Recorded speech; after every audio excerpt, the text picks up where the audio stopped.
प्रिय विद्यार्थियों, आशा है घर पर सकुशल होंगे क्योंकि लॉकडाउन अब भी जारी है और हमारी तरफ से लगातार गणित से संबंधित वीडियोज़ आप लोगों के लिए डाले जा रहे हैं। विशेषकर जो गणित की मूलभूत संक्रियाएं हैं, जोड़, बाकी, गुणा और भाग, और वो भी दशमलव से संबंधित, जिनमें अधिकांश विद्यार्थियों द्वारा बहुत ज़्यादा गलतियां होती है, उन्हीं को हल करने का प्रयास मैंने पिछली वीडियोज़ में आप लोगों के लिए किया है। आशा है आप लोगों के लिए ये वीडियोज़ काफ़ी उपयोगी सिद्ध रहे होंगे।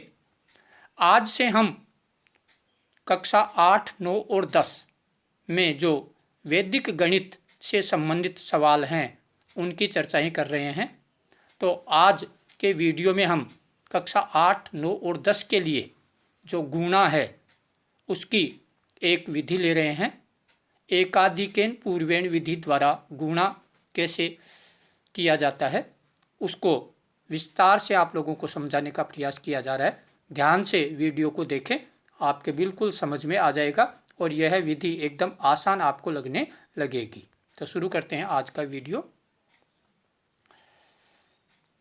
सबसे पहले ले रहे हैं अपन इसकी बेसिक जानकारी जो है उसको। तो एकाधिकेन पूर्वेण विधि, जैसा कि इसका नाम है, एकाधिकेन, एक अधिक करना किसका, वो अभी मैं बताऊंगा। तो इसमें पहला जो नियम है, यह विधि केवल उन संख्याओं पर लागू होती है जिनका चरम अंक, जिसको हम सामान्य भाषा में इकाई का अंक भी बोलते हैं, चरम अंकों का योग 10, 100 या 1000 हो। 10, 100 या 1000 चरम अंकों का योग और निखिलम अंक समान हो तो उन पर यह विधि लागू होती है। अब मैं आपको समझा रहा हूँ चरम अंक क्या होते हैं और योग 10, 100 या 1000 कैसे होता है और निखिलम अंक क्या होते हैं। जैसे ध्यान दे, मैंने दो संख्याएं लिख रखी है, 27 और 23। इसमें जो आपका इकाई का अंक है 7 और 3, ये कहलाते हैं चरम अंक। तो इसमें 7 और 3 का योग कितना हुआ, 10। हमारे नियम के अनुसार पहली शर्त इस सवाल में पूरी हो रही है। दूसरा हम देख रहे हैं शेष निखिलम अंक, अर्थात चरम अंकों को छोड़ने के बाद जो अंक बचते हैं वो शेष निखिलम अंक कहलाते हैं। तो वो समान है 2 और 2। तो इस पर यह विधि लागू हो सकती है। दूसरा उदाहरण देखें अपन, 440 और 460। इसमें देखिए आपका इकाई का अंक, जिसको चरम अंक बोलते हैं, 0, 0 है और दूसरा 4 और 6। तो यहाँ हमारे पास जो चरम अंक है 40 और 60, उनका योग 100 हो रहा है तथा जो शेष अंक बचे हैं निखिलम 4 और 4, वो समान है। तो इस पर भी लागू होता है। जैसा हमने ऊपर कहा कि यह विधि उन संख्याओं पर लागू होती है जिनका चरम अंकों का योग 10, 100 या 1000 हो तथा शेष निखिलम अंक समान हो, उन पर यह विधि लागू होती है। अब इसको समझने के लिए सबसे पहले आपको ये समझना है कि इसको कैसे काम में लें। तो यहाँ मैंने अपने स्वरचित एक सूत्र के रूप में व्यवस्थित करके समझा रहा हूँ। आपके पास 2 अंकों की 2 संख्याएं हैं जिसमें मैंने A और B तथा A और C, जिसमें B और C जो है आपके चरम अंक है जिनका योग 10, 100 या 1000 होना चाहिए तथा शेष निखिलम अंक A समान होना चाहिए।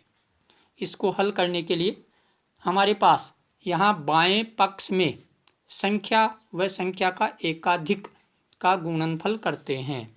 तो जो आपका बायां पक्ष है ये रहा, इसमें हम जो अंक है वो गुणा अंक का एकाधिक, ये जो निशान लगाया हुआ है एक के ऊपर, ये एकाधिक का निशान कहलाता है। तो संख्या गुणा उसका एकाधिक और दाहिने पक्ष में जो आपके चरम अंक है उनका गुणनफल लिखा जाता है। तो बाएं पक्ष में संख्या व संख्या के एकाधिक का गुणनफल और दाहिने पक्ष में चरम अंकों का गुणनफल आएगा।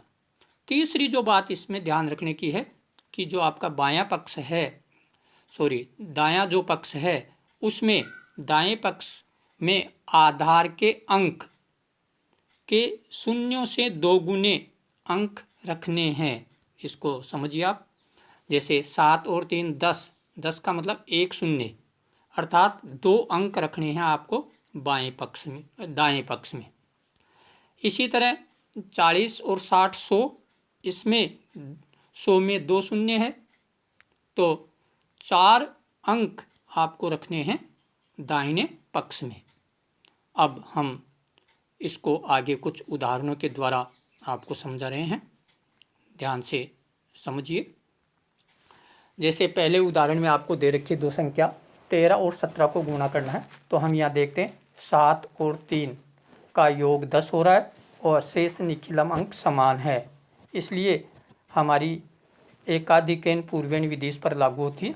तो शुरू करते हैं। पर संख्या जो है आपका शेष निखिलम अंक 1 गुणा 1 का एकाधिक, ये जो 2 लिखा है मैंने वो 1 का एकाधिक करने पर 2 आया है। तो संख्या गुणा उसका एकाधिक ओब्लिक इसके अगले खंड में जो चरम अंक है उनका गुणनफल 3 गुणा 7। अब हल कर लेते हैं। 2 को 1 से गुणा किया 2 और 7 को 3 से गुणा किया 21। अब हमें जो दाहिना पक्ष है उसमें केवल 2 अंक रखने हैं, क्योंकि ये 10 के आधार पर है, अंकों का योग 10 है, तो 1 शून्य है, तो 2 अंक हमें रखने हैं। तो इसके लिए आपके 2 और 2 के साथ 21 ज्यों का त्यों आ जाएगा, तो 221 इसका गुणनफल हो जाएगा।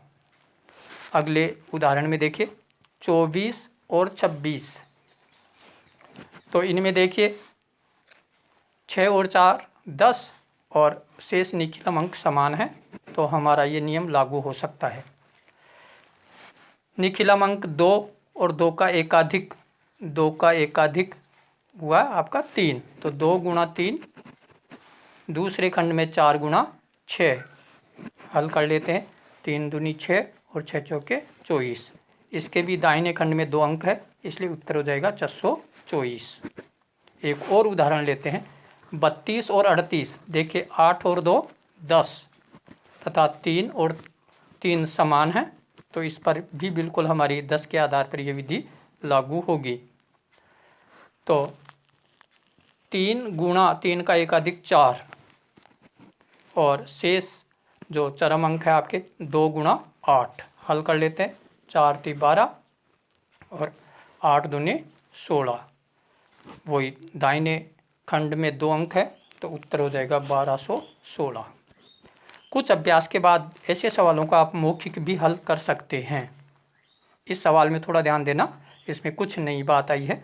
81 को गुणा करना है 89 से, तो इसके लिए जो निखिलम अंक है 8, उसका एकाधिक 8 गुणा 9 और 1 गुणा 9, तो 8 9 72 और 9 एकम 9। परंतु यहाँ देखिए यदि आप इसको इस तरह रख देते हैं तो आपका आंसर गलत हो जाएगा, क्योंकि यहाँ जो है आपके 2 अंक होने चाहिए। दाहिने पक्ष में कितने अंक होने चाहिए? 2, और यहाँ है 1 ही, तो 9 से पहले शून्य का प्रयोग करेंगे, तो इसके जो उत्तर हैं वो आएंगे आपके 7209। आशा है बिल्कुल समझ में आया होगा। अब थोड़े से 100 के आधार पर उदाहरण ले रहे हैं। तो हमारे पास पहला उदाहरण है 440 को गुणा करना है 460 से। तो यहाँ देखिए हमारे पास जो चरम अंक है 40 और 60 100 के आधार पर हो रहा है और शेष निखिलम अंक समान हैं। तो हल करते हैं। 4 गुणा 4 का एकाधिक 5, तो 4 पंजे 20। चरम अंक 40 गुणा 60, तो 6 चौके 24 और 2 बिंदु ज्यों की त्यों रख देंगे। अब हमारे पास यहाँ दाहिने पक्ष में 4 अंक होने चाहिए और 4 अंक यहाँ है, तो आपके उत्तर हो जाएंगे 20/24/00। अब आते हैं अगले उदाहरण में एक और। 545 को गुणा करना है 555 से। यहाँ ध्यान दें 5 और 5 10। अब कई विद्यार्थी इसमें कन्फ्यूजन में हो जाते हैं कि 10 के आधार पर हल करना शुरू कर देते हैं, परंतु शेष निखिलम अंक यहाँ देखिए समान नहीं है, 54 और 55, इसलिए ये 10 के आधार पर हल नहीं होगा। तो यहाँ 2 अंकों को लेते हैं, 45 और 55 100 होते हैं और शेष निखिलम अंक समान हो जाते हैं। तो इस पर लागू करते हैं। 5 गुणा 5 का एकाधिक 6, तो 5 × 30। इधर हो गया आपके 55 और 45, तो 55 और 45 को सामान्य तरीके से अपन गुणा कर लेते हैं, तो आते हैं 2475। अब 4 अंक दाहिने पक्ष में हैं, तो हमारे उत्तर हो जाएंगे 30, 24 और 75। इस तरह से एकाधिकेन पूर्वेन विधि द्वारा हम उन सवालों को हल कर सकते हैं जिनके इकाई का अंक 10, 100 या 1000 हो। अगले वीडियो में हम कुछ ऐसे सवाल लेंगे एकाधिकेन पूर्वेन विधि से संबंधित जिनके अंकों का योग 1 हो, अर्थात आपके पास वो संख्याएं होगी दशमलव से संबंधित और भिन्न से संबंधित। तो दशमलव और भिन्न से संबंधित सवालों को इसी एकाधिकेन पूर्वेन विधि से हल करना सिखाएंगे हम अगले वीडियो में। तब तक